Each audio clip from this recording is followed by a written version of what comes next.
কোন বন্ধুরা শেরপুর 1 আসনের নলবাইত গ্রামে, তো এখানে বুট চুরি করা হয়েছিল।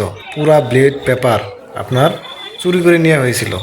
দেখুন কিভাবে চুরি করেছিল, এবং তাকে 5 বছরের জেল ডাকছে, আর 5,000 টাকা তার জরিমানা করা হয়েছে। এখন তার শাস্তি কি হওয়ার উচিত আপনারাই বলুন। ভিডিওটি ভালো করে দেখুন এবং শেয়ার করুন। ধন্যবাদ।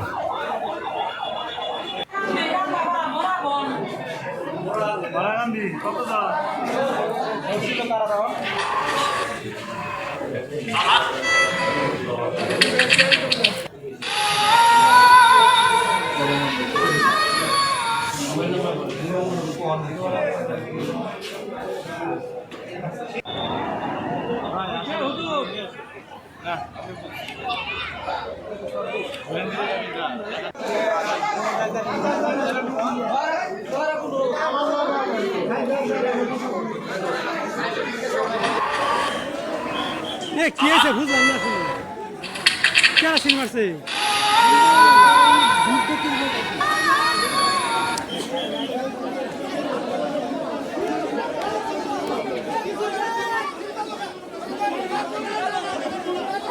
কোন শালায় সিল মারলো? ভাই করেন আজকে